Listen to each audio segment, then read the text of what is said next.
Ahora sí, pues buenas tardes a todos. Yo soy Ingrid Sánchez, directora del Comité de Capacitación de Suma Inmobiliarias. Muchas gracias a todos por estar aquí.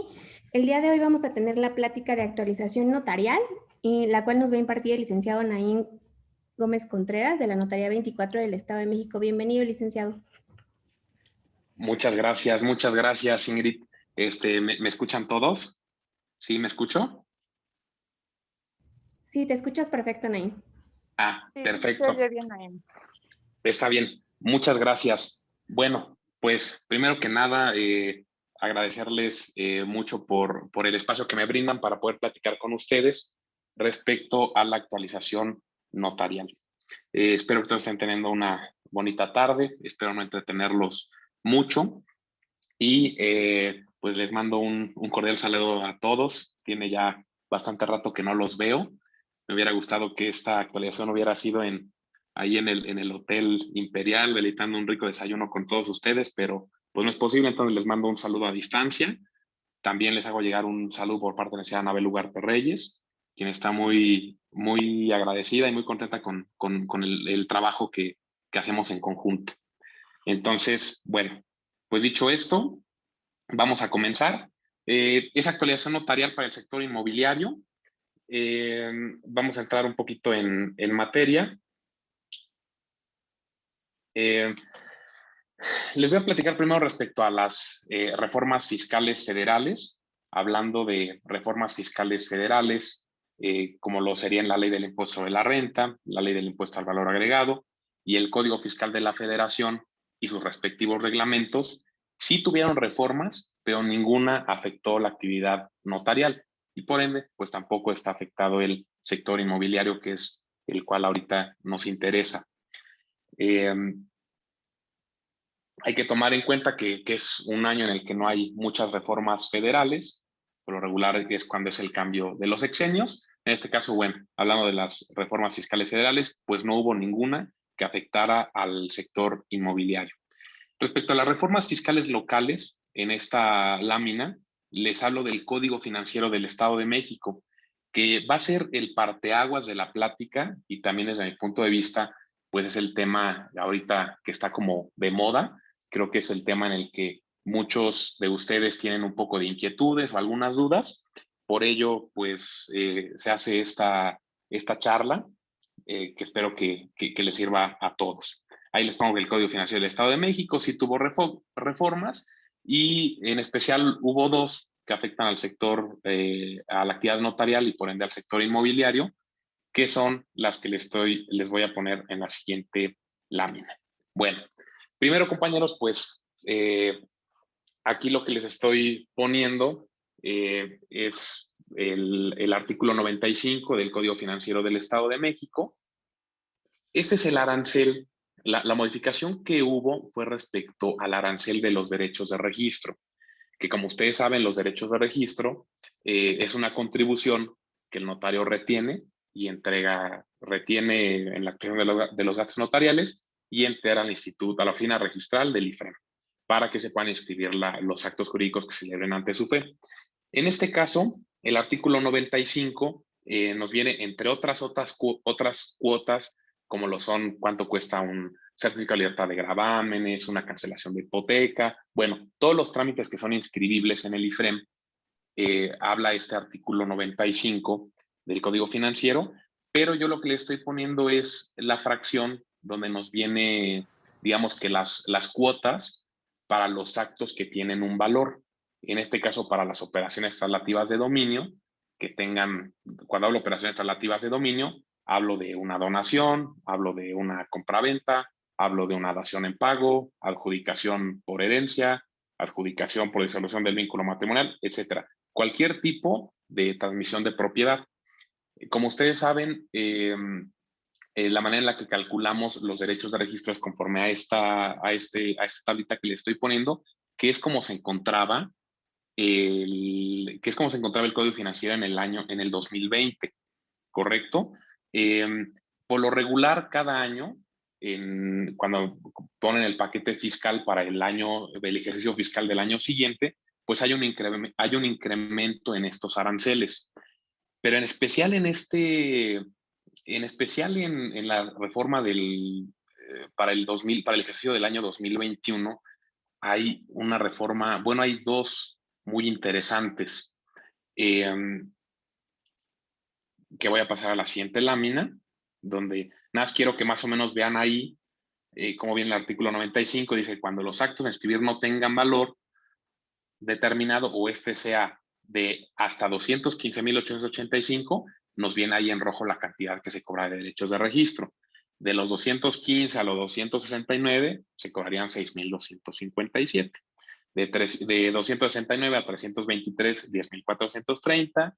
Luego a 377,000 son 14,000 y así sucesivamente hasta que llegamos nosotros al último rango, que es el número 6, donde viene lo que nosotros denominamos coloquialmente como la máxima de registro. ¿Por qué le denominamos como la máxima de registro? Porque todos los actos que valgan más de 431,000 pesos van a tener la cuota más alta, que eran 20,901, y que nosotros en notaría estábamos conscientes de que estas cantidades se iban a modificar, pero no contábamos con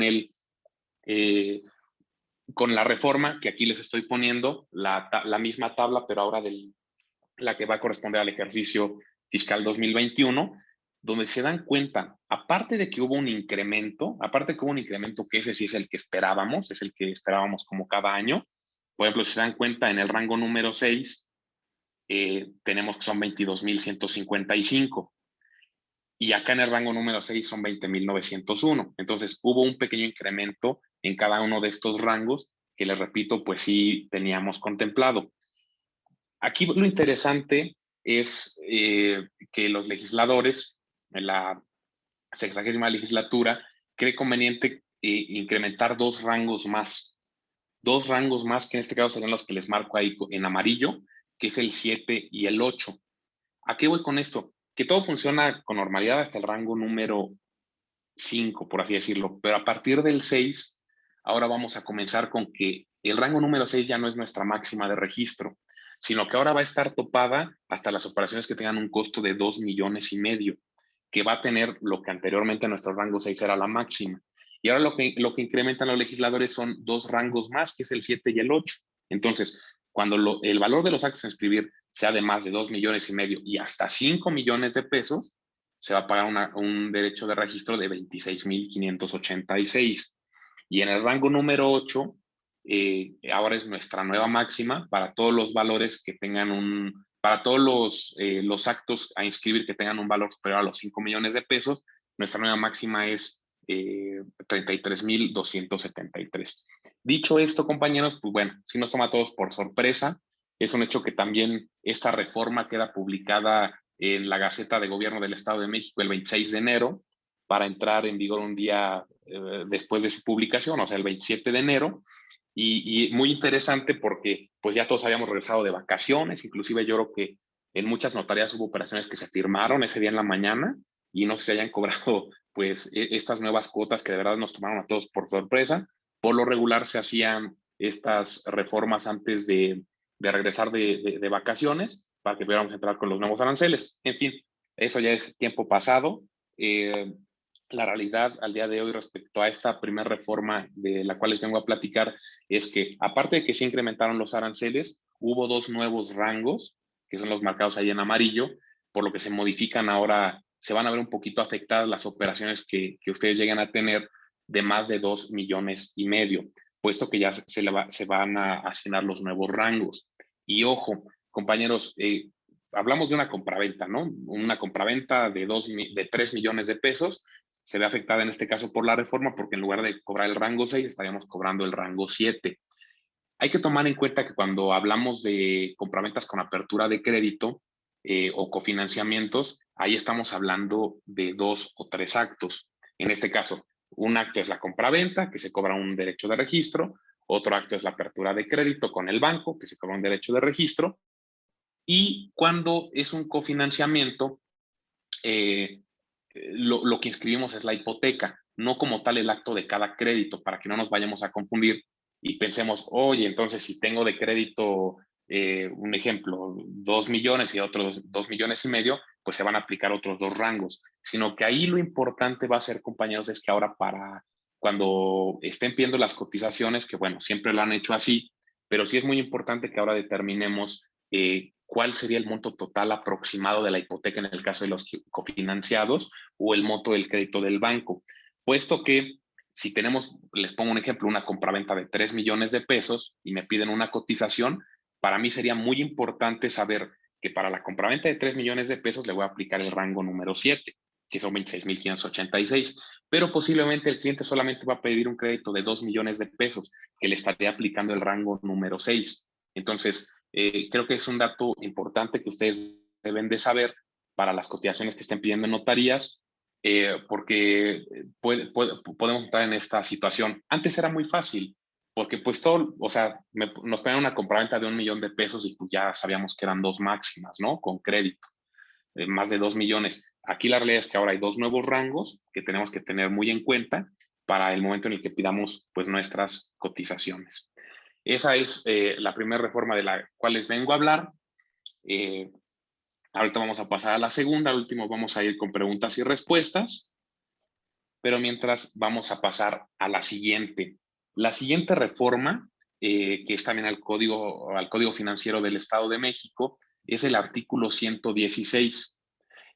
A partir del artículo 115, compañeros, en el Código Financiero habla respecto al impuesto sobre adquisición de inmuebles.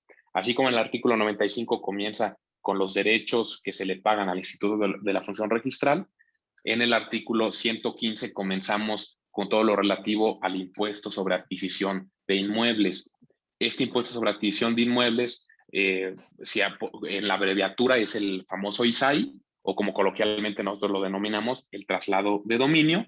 En este artículo 116, ahí nos dice, ¿no? El pago del impuesto deberá hacerse entre los 17 días siguientes a la fecha en la que se realice los supuestos de adquisición, mediante una declaración que se presente en forma oficial autorizada y en todo caso, y vienen más párrafos y fracciones. Pero aquí yo les pongo con un puntito azul, ahí les pongo con un puntito azul, por ahí me parece que hay un micrófono, vamos a silenciarlo por favor. Viene ahí en un puntito azul lo que es la declaración a que se refiere este artículo. Es decir, a partir del 115 nos habla sobre el impuesto de adquisición de inmuebles, nos viene una tablita muy parecida a la que tenemos en el IFREM para cobrar el impuesto sobre adquisición de inmuebles. La diferencia es que no aplicamos solamente un rango, sino que hay que hacer algunas operaciones ahí matemáticas para llegar al resultado. Pero aquí la reforma realmente importante es este parrafito que viene marcado con un punto azul.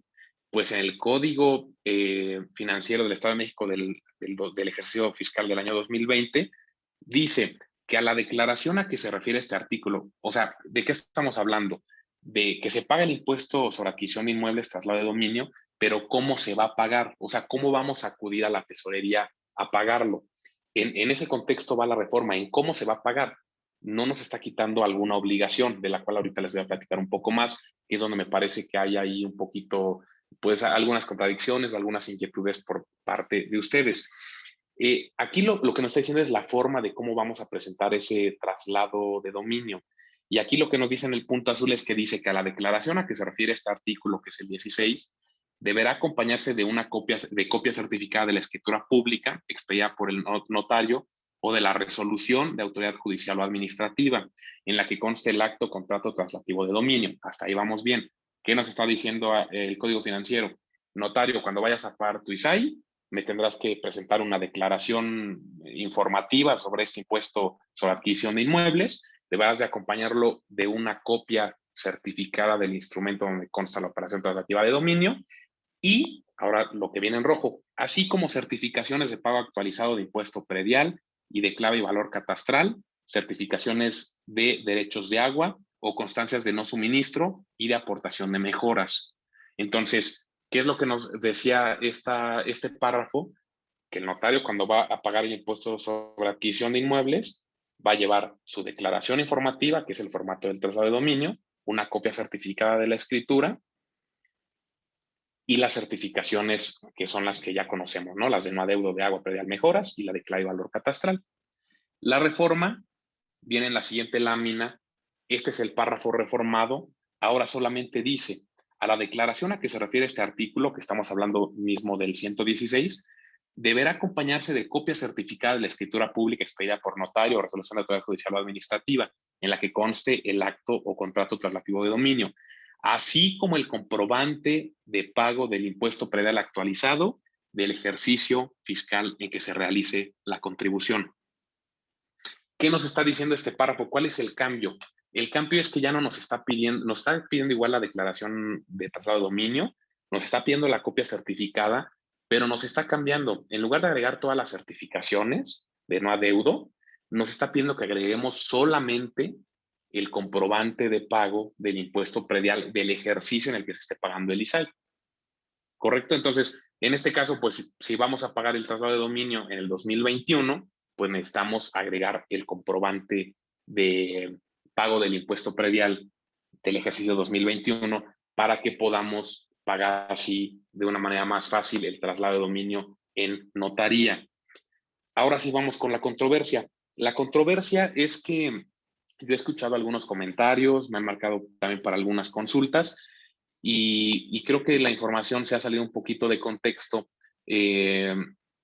porque yo escucho muchas ideas de que, oye, Naim, se reformó el código financiero, ya no te pide las certificaciones de no adeudo, oye, pues vamos a firmar más rápido, ¿no? Pídete el CLG y firmamos de volada, te presento el predial y firmamos. La realidad, compañeros, es que yo lo que les voy a platicar hoy en día es que esta reforma hay que tomar en cuenta que es más como facilitarle al notario hacer un trámite administrativo que luego para nosotros sí es un poquito engorroso, porque alguna certificación se nos vencía, la certificación de agua ya había pasado un bimestre más, no nos aceptaban los pagos de traslado de dominio, nos tardábamos y luego terminábamos pagando multas, recargos y actualizaciones, ¿no? Por pagar el traslado de dominio en forma extemporánea, porque como dice el artículo 116, tenemos 17 días para enterar el impuesto. Entonces, esta parte al notario solamente le está diciendo que para ir a pagar el traslado de dominio, pues ya no van a estar tantos documentos como lo eran las certificaciones, ahora solamente con el pago de predial. Pero aquí lo importante que hay que resaltar, compañeros, es que no estamos hablando de una reforma, por así decirlo, civil o en tema de, o en materia de ley del notariado, en la que al notario le quiten la obligación civil que tiene de cerciorarse de que las transmisiones de propiedad pues se transmiten libre de adeudos fiscales, administrativos o de cualquier índole. Entonces, yo creo que este es el punto medular del asunto en el que yo les diría, compañeros, la obligación del notario de seguir cerciorándose de que no haya adeudo de los inmuebles, pues la obligación sigue, o sea, esa obligación es la que sigue con el notario. Eh, ¿Cómo se cerciora el notario de que no hay ningún adeudo? Pues con las certificaciones de no adeudo, ¿ok? Había también algunas personas que me preguntaban, oye, Naim, el banco emitirá algún comunicado para que ya no nos pida las certificaciones para programar la firma. Hasta ahorita no ha pasado. Yo no creo que pase porque hay que tomar en cuenta que pues también el banco ve en esas operaciones en las que otorga crédito y que graba el inmueble con una hipoteca, pues a los inmuebles los ve como garantía de pago.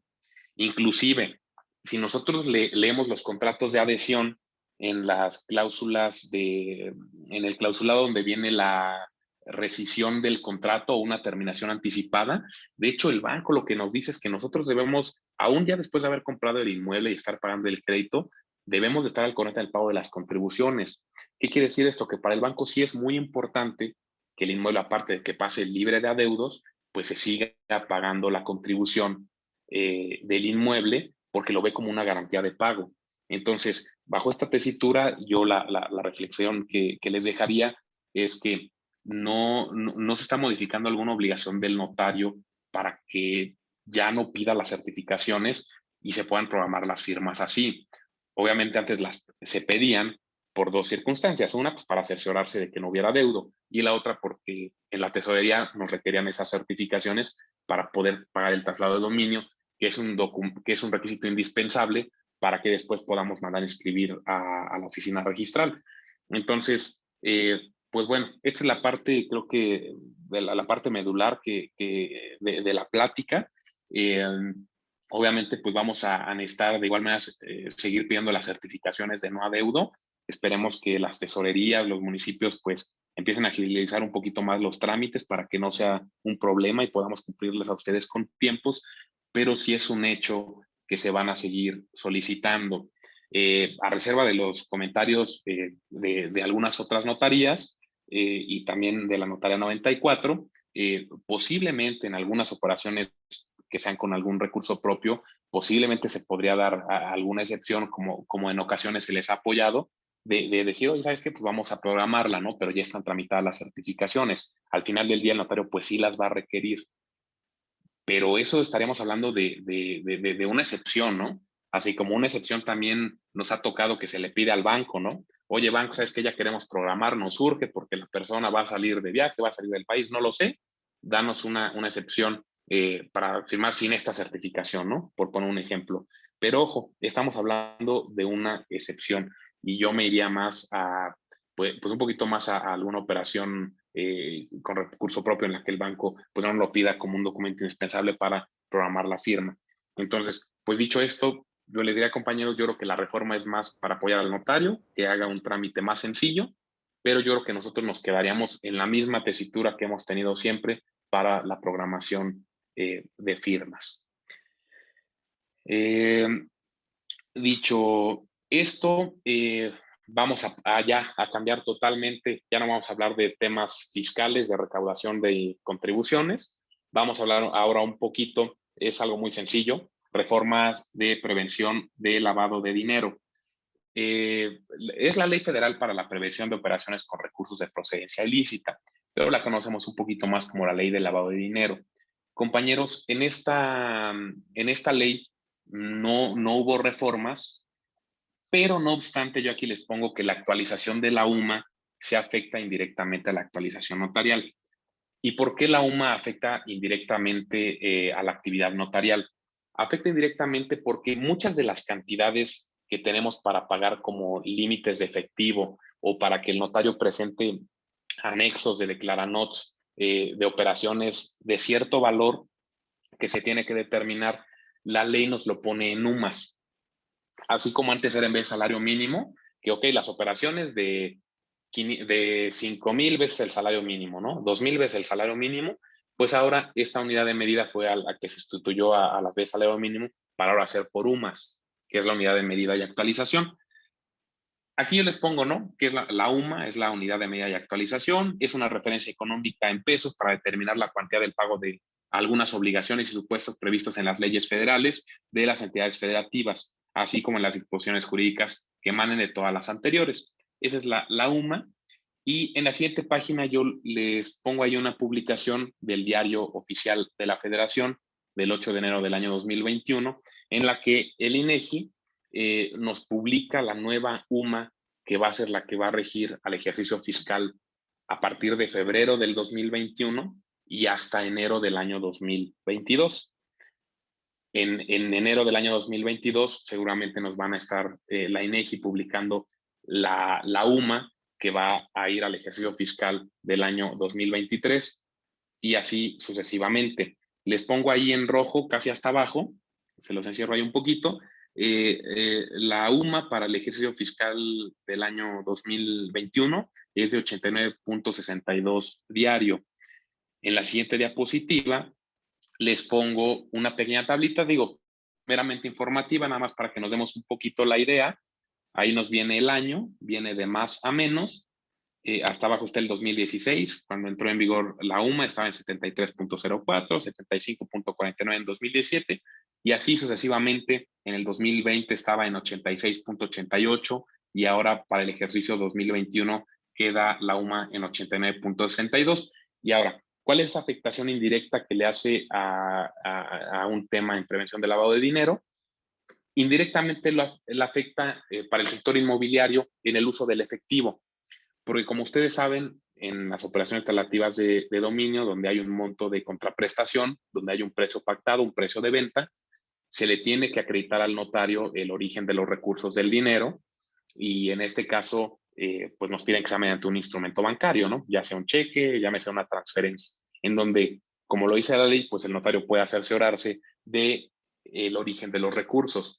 En este caso también hay una parte en esta ley en donde nos dice que hay un monto permitido en efectivo que se puede utilizar, por así decirlo, sin comprobante, o sea, que solo basta con una declaración, que literalmente se pueda pagar en efectivo, de mano a mano. Cuando hablamos de un pago en efectivo, hablo de un pago que yo tengo en la mano una cantidad y se la transmito a la otra persona, o de que yo tengo el dinero en la mano y estoy haciendo un depósito a la cuenta de la otra persona. ¿Cuál es el tema ahí? Que cuando hablamos de este efectivo, pues el notario no tiene la forma de verificar el origen de los recursos. Ahora, les pongo ahí en rojo la cantidad que va a ser la que va a corresponder al ejercicio 2021, que entraría en vigor a partir de este mes, que fue febrero, y sería ahora por 719,200 pesos con 50 centavos. Ese es el límite que tenemos en las operaciones extractivas de dominio para poder hacer el pago. Como les comentaba, viene en 8,025 UMAS. Entonces, si ustedes se guardan esa información, que son 8,025 UMAS, y a reserva de que esta ley no la reformen y le muevan ese número, ustedes el siguiente año en enero nada más podrían estar pendientes de la publicación de la nueva UMA y hacer la multiplicación. Eso lo podrían hacer ustedes desde casa sin ningún problema. Compañeros, pues con esta parte concluyo. Como habrán visto, no hubo muchas reformas que afecten a la actividad notarial, pero las pocas que hubo yo creo que sí son muy importantes, que las podamos platicar. La intención de un servidor de hacer esta presentación que les preparé con muchísimo gusto, mi intención de hacerla muy breve era para dejar un buen espacio para el tema de las preguntas y respuestas, que a veces siempre pues sí nos llevan un poquito de tiempo y como siempre le he dicho, pues también nos retroalimentan a los demás, ¿no? Porque una duda que puedo tener yo, la pregunto, la respondemos, nos retroalimentamos y aprendemos todos juntos en la asociación. Entonces, pues bueno, aquí concluye mi presentación. Les agradezco mucho por el tiempo y nos quedamos un momento más con el tema de preguntas y respuestas, si es que las hay, yo espero que sí, y pues estoy a sus órdenes como siempre. Muchas gracias.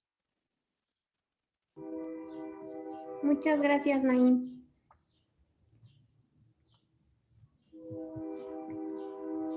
Muchas gracias, Naim, por tu tiempo. Mira, no sé si tengan preguntas, si las quieren ir poniendo aquí en el chat. Yo voy a estar apoyando al licenciado para hacerle las preguntas. Bueno, tenemos un comentario de un compañero. Dice, creo que hay elementos que pueden transmitir al notario el hecho de que no haya adeudos de predial o agua.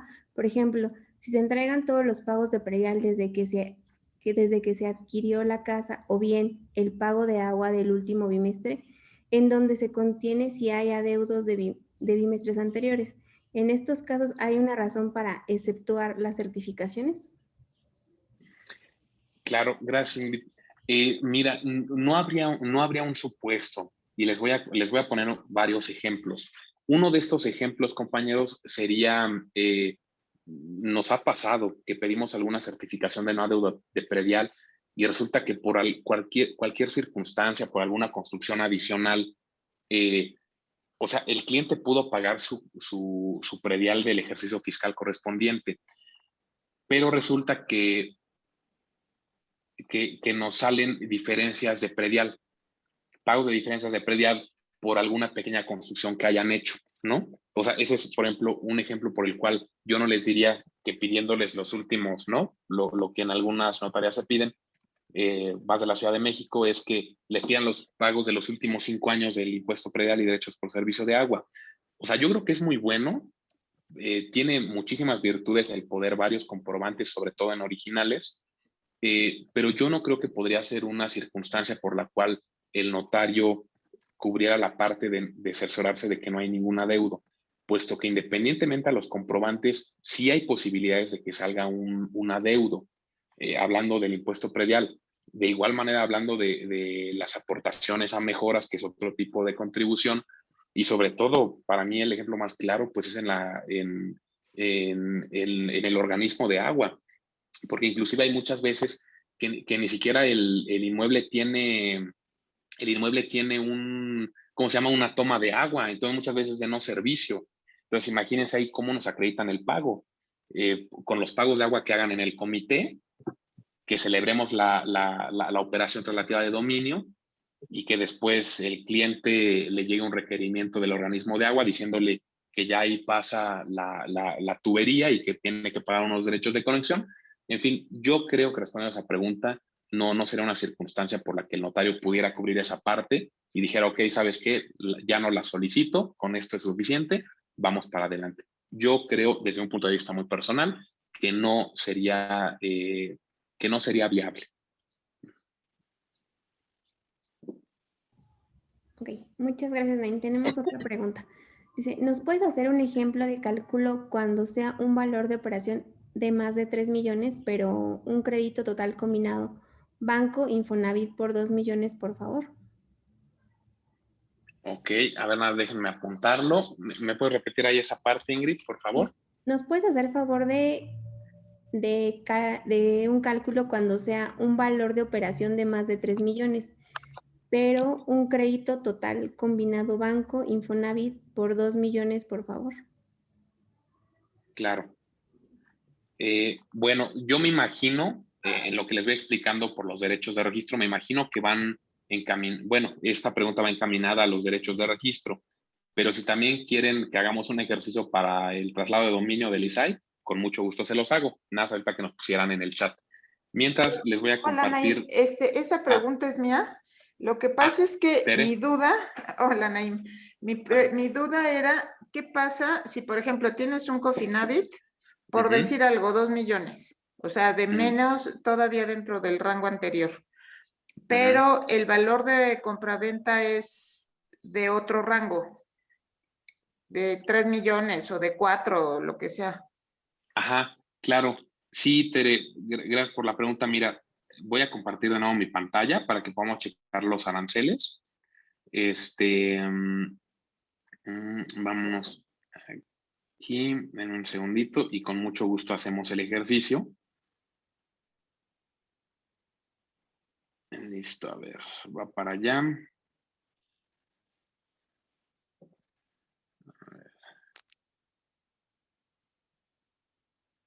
Obviamente estamos hablando con la nueva tabla, que sería esta. Esta sería la tabla. Entonces, ¿qué es lo que vamos a hacer nosotros? Primero vamos a ubicar los actos jurídicos. Estamos hablando aquí de 3 actos jurídicos, ¿no? En un cofinanciamiento. Estamos hablando que el acto jurídico número 1 es la compraventa. Esta compraventa tiene un precio de 3 millones de pesos. El acto número 2 es una apertura de crédito con el Infonavit por 500,000 pesos. Y el acto número 3 es un crédito con Scotiabank por 1 millón de pesos. Entonces, fíjense, tenemos 3 actos, pero lo que el notario va a inscribir 2 actos. ¿Qué es lo que el notario va a inscribir? Va a inscribir el acto número 1, que es la compraventa de 3 millones de pesos, y va a sumar los 2 créditos para constituir una hipoteca compartida, que sería del Infonavit y Scotiabank por 1,5 millones, por 1.5 millones de pesos, ¿correcto? Caso contrario, que yo espero que no lleguemos a esas reformas, pero por ejemplo en la Ciudad de México, eso no lo permite el registro público. El registro público sí al notario le pide que pague los 3 derechos, ¿sí? O sea, un derecho por la compraventa, un derecho por la apertura de crédito en el Infonavit y un derecho por la apertura de crédito con el banco. ¿Ok? Pero bueno, aquí en la Ciudad de México solamente quería aclarar ese punto. Entonces, si ya tenemos que nuestro primer acto es de 3 millones de pesos, pues tenemos que ubicarnos en el rango, que en este caso sería el rango número 6. Cuando el rango exacto sea de 431, no, disculpen, sería en el rango número 7. Sería en el rango número 7 de 3 millones de pesos, porque queda entre los 2 millones y los 5 millones de pesos. Entonces ahí ya ocuparíamos para la compraventa 26,586 pesos. Para el segundo acto inscribible, que es la hipoteca compartida por los 2 créditos, que es por 1,5 millones, tendríamos que ahora buscar el rango. El rango de 1,5 millones, pues nos quedaría ahora sí en el rango número 6, porque queda entre 431 y entre 2,5 millones, aquí queda el 1.5 millones de pesos, y serían 22,155. Entonces lo que la notaria va a hacer es va a sumar 26,586 más 22,155. Así quedaría, Tere. ¿Quedó clara la explicación? Sí, perfecto. Muchas gracias, Naim. Sí, ¿Sí? súper bien. Gracias. Sí, muchas gracias. Tenemos otra pregunta. Dice, para los pagos de traslado de dominio, en la práctica, ¿les han permitido en todos los municipios pagar solo presentando la boleta predial y la copia certificada? No, antes nos pedían las certificaciones. O sea, de hecho, una de las más importantes que nos pedían en las tesorerías es la de no adeudo de agua o no servicio de agua. Y sin esa certificación no podíamos pagar el ISAI, el traslado de dominio. Entonces, no, o sea, antes sí se pedían y eran obligatorias, pues estaba en la norma. El cambio es que ahorita pues ya no las van a pedir. Ok, perfecto. Pues no tenemos más preguntas. ¿Alguien tiene alguna duda, alguna otra pregunta que quieran hacer?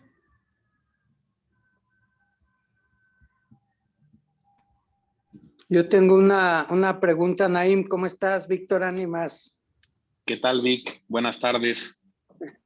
Buenas tardes. Oye, en el punto del artículo 116 que mencionaste para lo que hay que presentar ahora para el pago del traslado de dominio por parte de la notaría, dice que hay que presentar el comprobante del pago de predial actualizado del ejercicio fiscal en que se realice la contribución. Aquí estamos hablando entonces de que se tiene que presentar el pago de todo el año o podemos manejarlo como por bimestre como se venía haciendo. Debe de estar actualizado el pago, estimado Vic. O sea, si lo estamos pagando en el primer bimestre, pues por lo menos será el primer bimestre. Si Okay, lo estamos pagando en el segundo bimestre, ajá. Sí, me refiero a que dice del fiscal en que se realice la contribución. ¿El ejercicio fiscal no se refiere al año completo? Al año completo. No, simplemente debe de estar actualizado. O sea, debe estar el pago actualizado al bimestre en el que se está pagando. Repito, si la estamos firmando, por ejemplo, ahorita todavía es primer bimestre, pues con el primer bimestre, ¿no? Pero ahora tomen mucho en cuenta, Vic, que si nosotros firmamos una operación el día de hoy, nosotros vamos a pagar el traslado de dominio hasta 1 o 2 semanas después. Entonces, aquí la idea es que también ustedes puedan cubrir esa parte, si es que nuestros clientes pagan por bimestre, para que pues el pago por lo menos nos den un bimestre más de gracia en las notarías. Eso yo creo que va a ser muy importante que digo, repito, o sea, firmamos hoy, pero hoy la notaría ahorita, o sea, no saliendo de la firma para el traslado, sino que nos tardamos porque en ocasiones, como ustedes saben, pues hay algunas firmas que recabar, ¿no? De la cancelación de hipoteca o del banco. Entonces, pues lo cordial es que, pues sí, ustedes nos apoyaran por lo menos con un bimestre adicional para que no nos pongan en aprietos. Correcto, Naim. Excelente. Muy bien. Muchas gracias. Gracias, Vic. Saludos. ¿Alguien Igualmente, más tiene alguna gracias. pregunta? ¿Alguien más quiere participar con alguna pregunta?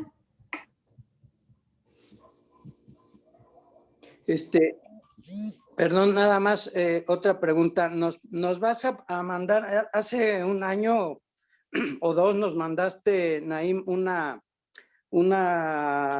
relacioncita de los montos de las reformas al Código Financiero del 2020, me parece?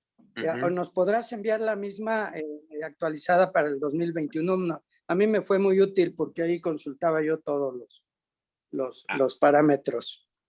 Muchas gracias, Vic. Sí, si no mal recuerdo, sí la debí de haber mandado en enero, pero permíteme revisarlo y con muchísimo gusto la hago llegar al grupo o a ti en lo personal con muchísimo gusto, Vic. Claro que sí, cuenta con ello. Gracias, Naim. Gracias, Vic. No, pues mejor al grupo, Naim, para todos. Sí, la mando con gusto. Se las mando al ratito, mañana temprano. Gracias. Con gusto. Hola, Naim. Buenas noches. Soy Enrique Naranjo.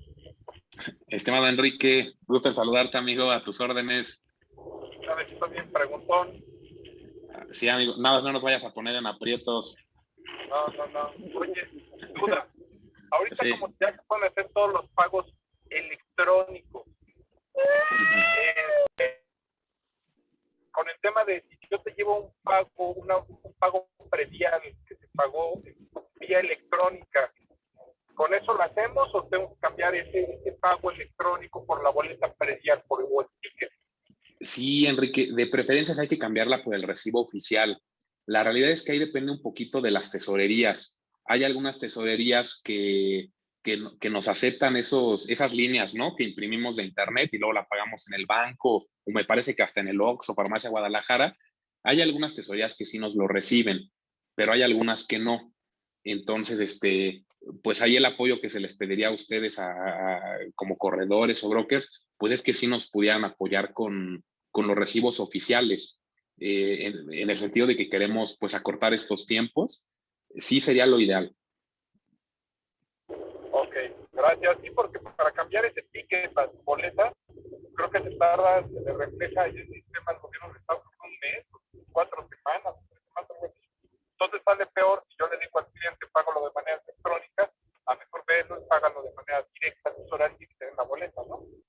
Es correcto, es correcto, es correcto. Sí, Enrique, pues sería ahí el apoyo que les pediríamos en notaría, pues que sí mejor nos manden el oficial, para no, más que nada para no perder tiempos. Hay algunas tesorerías en las que nosotros inclusive podemos canjearlo con alguna solicitud, pero la realidad es que sí es tiempo. O sea, sí es de que me mandan hoy el comprobante, pero tenemos que meter a solicitud y tarda 5 días, ¿no? Entonces yo la ingresé hasta la otra semana, ¿no? O de plano no me lo aceptan y yo una semana después les digo, oigan, ¿qué creen que ocupo el oficial? Y pues ya perdimos 5 días. Entonces, pues la idea y el apoyo que les pediríamos, con mucho respeto a todos ustedes, es que sí le pidiéramos a los clientes los oficiales. Gracias. Saludos, Enrique. Tenemos otra pregunta, Naim. ¿Sí? Bueno, aquí pusieron, ¿qué municipios no aceptan los pagos electrónicos? Ok. Miren, no lo tengo a la mente, no lo tengo en la mente. A mí me gustaría que mejor me permitieran platicar con los gestores de la notaría y con mi asistente, y poderles hacer inclusive una relación. ¿Qué les parece? Una relación de los municipios, por lo menos del Valle de Toluca, no sé, Toluca, Metepec, Ocoyoacán, Lerma, Calimaya, que les pudiera hacer una pequeña tablita, o si hay alguna sugerencia de municipios, aparte de los que ahorita yo comenté, que nos pudieran poner en el grupo, en el chat o en un correo privado. Yo les preparo esa lista y si me permiten, pues se la estaré compartiendo, yo creo que el lunes o martes de la siguiente semana se los comparto con mucho gusto. Ok, perfecto. Tenemos otra pregunta, dice, ¿hubo modificaciones en el monto para exentar en la venta de una casa habitación, es decir, de UDIs a UMA? Claro, no hubo ya entendí la pregunta. No hubo una reforma en el que ahora en lugar de UDIs sean UMAs. Esa reforma no la hay. La realidad es que la UDI, como sabemos, pues es una unidad también de medida, pero que esa la podemos nosotros consultar en la página del Banco de México, y que esa UDI es variable por día. Entonces, pues ahí lo único que hay que considerar que así como en la ley de lavado de dinero son 8,025 UMAs para los montos máximos de efectivo permitido, en la ley del impuesto de la renta, para la exención son 700,000 unidades de inversión. ¿Yo a qué los invitaría? Vamos a meternos a la página del Banco de México, checar a cómo está la UDI el día de hoy. Esa cantidad la multiplicamos por 700,000 y vamos a tener el monto de exención por contribuyente, que al día de hoy debe estar con unos 4,650,000 pesos aproximadamente. Ok.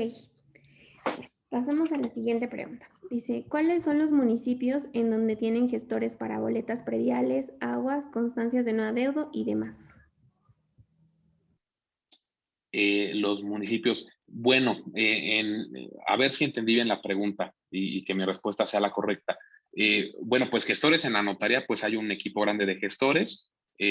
Por lo regular, hay 2 o 3 personas que cubren los municipios de aquí cerca de Toluca, y también hay un par de gestores externos que son los que van al Valle de México, Tlanepantla, Cuautitlán Cuautitlán, Ecatepec, ¿no? Pues sí, o sea, tenemos un equipo pues grande de gestores que son las personas que se encargan de ir a los municipios.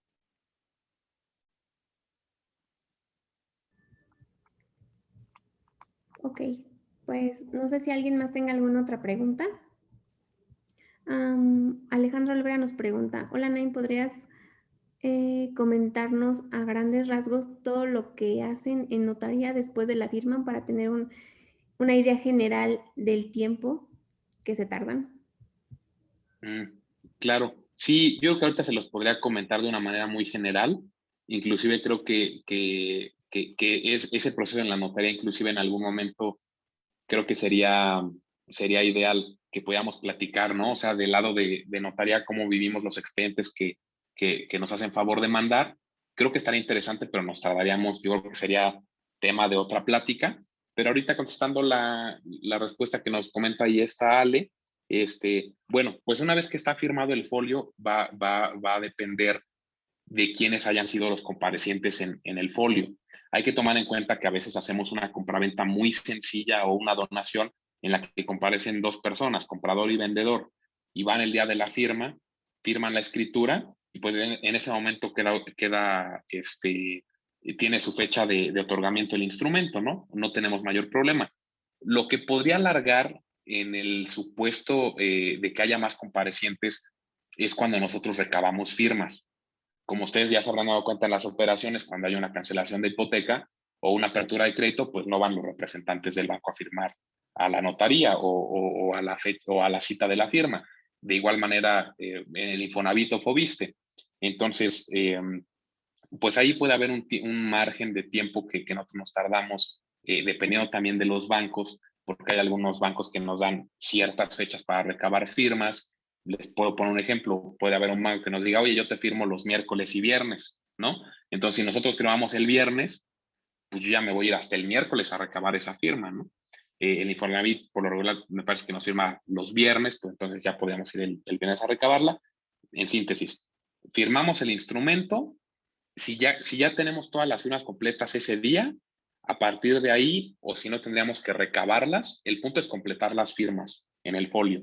Después de que firmamos, tenemos la firma de todos los comparecientes, procederíamos a pagar el impuesto local, que sería el SAI, el traslado de dominio, que como repasamos hace ratito en el artículo 116, dice que tenemos 17 días para el pago de este impuesto, a partir de que estén completas las firmas en los folios. Entonces, supongamos que hoy quedan completo el folio de firmas, tengo 17 días para pagar el traslado, supongamos que se paga esta semana, y ya que tenemos el traslado pagado, hay un proceso internamente en notaría en la que nosotros tenemos el protocolo del notario, tenemos un apéndice de ese protocolo, que son todos los documentos que pedimos para celebrar el contrato, y después a ese protocolo del notario, que es el que firman los clientes, se le hace una reproducción fiel, que serían los testimonios.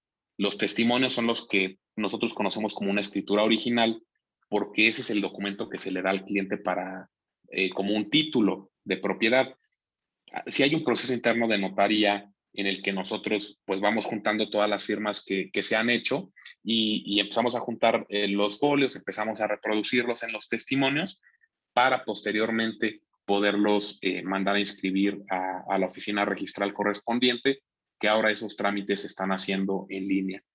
Una vez que ingresamos estas escrituras a la oficina registral, pues ya debemos de esperar a que nos contesten de igual manera, de manera remota, cuando el instrumento ya está inscrito para poder imprimir la inscripción, o en algunos casos, compañeros, tenemos que subsanar las escrituras porque puede haber algún error en la escritura que no sea muy sustancial, ¿no? O sea, puede haber un error de dedo, puede haber un error al relacionar los antecedentes, y pues lo que nos pide el registro es que para que tenga congruencia y una armonía todos los instrumentos notariales que van a inscribir, pues nos pida que se haga la corrección, y es lo que estaríamos haciendo para poderlo subsanar y que el tiempo pues pueda seguir corriendo hasta que lleguemos a la inscripción, tengamos este documento y empecemos a armar ahora pues lo que son sus escrituras para la entrega, ¿no? Ponerlas en su folder, graparlas con los documentos que el cliente necesita, que son su apéndice. Digamos que el notario se queda un protocolo con un apéndice, que es el que se queda en la notaría 5 años, después se manda al archivo y al cliente se le da una reproducción fiel de ese protocolo y de ese legajo.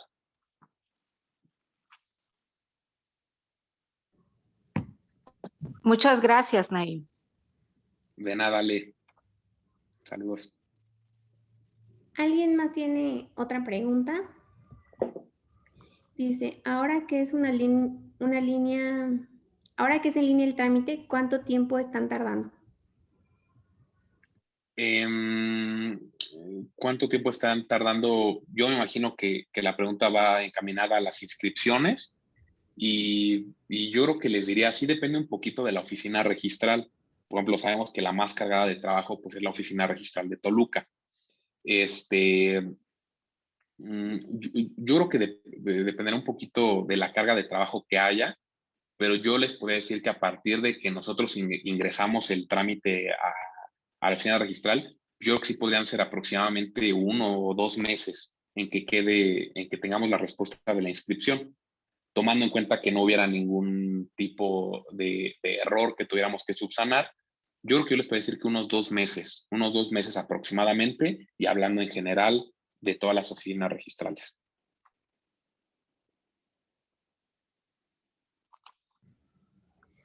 Ahí ya nada, quiero recapitular que es muy importante que les digo los 2 meses, pero ya a partir de que hicimos todo lo demás, o sea, de que ya recabamos firmas, de que ya pagamos el traslado de dominio, de que ya llegó a notaría y obviamente no me está llegando y le estoy armando.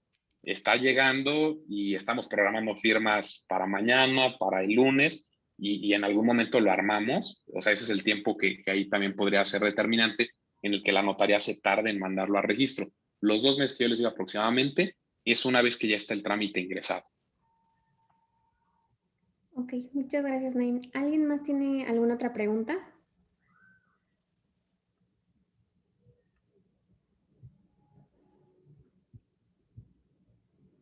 Pues creo que ya no hay más preguntas, Naim. Yo te agradezco mucho el tiempo, como siempre, la disposición de venirnos a actualizar, de platicarnos, porque me encanta que sea así como una plática donde todos podamos aprender, porque cuando llegan y ponen la presentación, luego no aprendemos igual, ¿no? Está más padre que sea así platicado, que todos puedan hacer sus preguntas.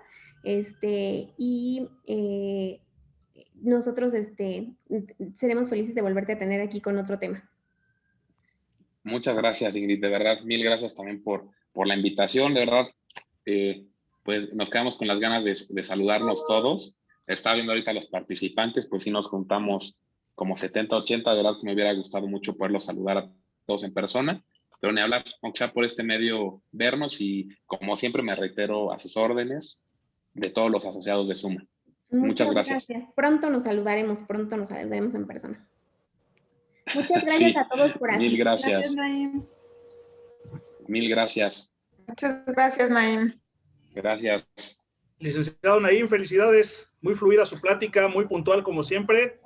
Un abogadazo, un tipazo, felicidades. Todo muy bien. Licenciado Oscar, muchas gracias y saludos. Gracias. Gracias, a sus órdenes. Saludos, un aplauso, cuídense mucho. Gracias, Naim.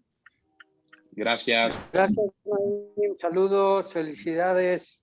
Gracias a ustedes, a sus órdenes.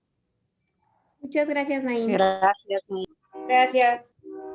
Gracias, un saludo a todos.